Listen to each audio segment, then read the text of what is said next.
Hromadné zásielky na ceste od odosielateľa k príjemcom sa v skladoch mnohokrát prekladajú. Prepravujú sa viacerými druhmi dopravy. Preto je dôležité každú zásielku riadne pripraviť.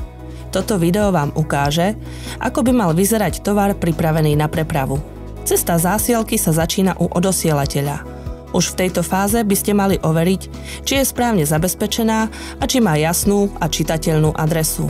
Odporúča sa používať etikety s potlačou v systéme Raben alebo inom, ktoré používajú čiarové kódy a spĺňajú normu GS1. Prepravný štítok by sa mal umiestniť na kratšej strane palety v pravom hornom rohu. V skupine Raben Group sa hromadné zásielky prepravujú na základe systému nočných priamych dopravných liniek, to jest pravidelných prepravných spojení medzi skladmi a prekládkovými terminálmi. V skratke to vyzerá takto. Odoslaná zásielka sa prepraví do najbližšieho zberného terminálu, kde sa po konsolidácii zásielok od rôznych odosielateľov naloží na príslušnú priamu dopravnú linku. V cieľovom sklade sa potom zásielka v noci vyloží a po naplánovaní dodávok sa naloží do dodávkového vozidla, ktoré ide ku konečnému zákazníkovi.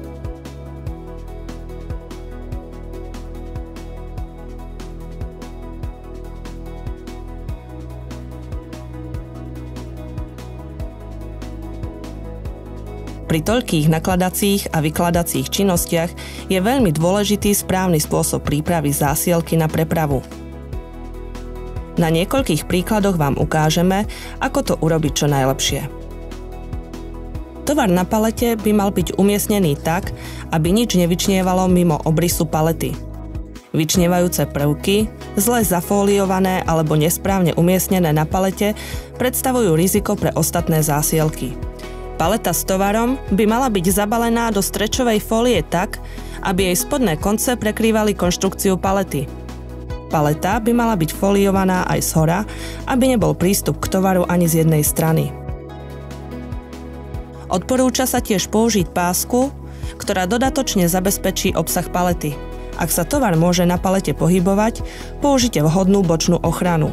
Pri ukladaní vriec na paletu použite dištančné podložky, ktoré zodpovedajú rozmerom palety a dbajte na to, aby vrecia nevyčnievali mimo palety. Prepravovaná zásielka je vystavená nárazom, ktoré spôsobujú, že nesprávne chránený tovar vo vreciach, ktoré pôvodne nevyčnievali nad obrys palety, sa po približne 100 km začne posúvať a vyčnievať. Preto je dobré dodržiavať určitú vzdialenosť od okrajov paliet a ukladať vrecia tak, aby výška zásielky, pokiaľ možno, nepresiahla 1 meter. Ak sa tovar nemá ukladať na seba, použite vhodné označenie v tvare pyramidového trojuholníka. Pri preprave tovaru vo vedrách alebo plechovkách je dôležité, aby boli výrobky usporiadané tak, aby sa žiadne vyčnievajúce prvky nezachytávali do vedľajšej nádoby. Je tiež potrebné použiť vhodné dištančné podložky a správne foliovanie paliet, ktoré zaručí stabilitu, ale nespôsobí rozdrvenie alebo otvorenie viečok.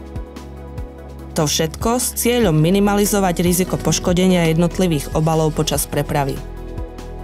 Pri vyberaní paliet so zmiešaným tovarom je potrebné zohľadniť hmotnosť a tvar jednotlivých balení. Je dôležité, aby ťažší tovar bol v spodnej časti a ľahší tovar v hornej časti palety.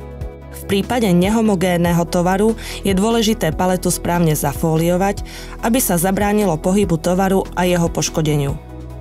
Dbajte tiež na to, aby boli spodné vrstvy vždy plné, aby nedošlo k situácii, že ďalšia vrstva bola položená na malý počet krabíc s množstvom prázdnych miest medzi nimi. V niektorých prípadoch sa tovar upevňuje pomocou sieťových košov, debien alebo stojanov, napríklad pri preprave skla. Pri preprave viacerých jednotlivých položiek sa oplatí zabaliť ich do hromadných obalov, aby ste nemuseli posielať jednotlivé prepravné jednotky. Niektoré skupiny, ako napríklad nebezpečný tovar, si niekedy vyžadujú aj ďalších prepravcov. Z bezpečnostných dôvodov by sa mali umiestniť na paletu a prepravovať v súlade s pokynmi výrobcu, pričom by sa malo použiť aj dodatočné označenie ADR. Takzvané nadrozmerné zásielky, to jest zásielky presahujúce štandardnú europaletu, môžu sťažovať prepravu kusových zásielok. O to viac si ich treba správne pripraviť. Palety s neštandardnými rozmermi, ktoré sa používajú na prepravu jemného tovaru citlivého na nárazy a tlak, si vyžadujú dodatočnú ochranu a vystúženie, aby sa predišlo ich poškodeniu počas nakladania alebo vykladania.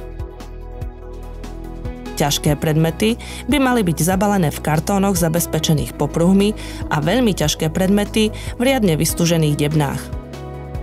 Sme si vedomí zodpovednosti za zverené výrobky.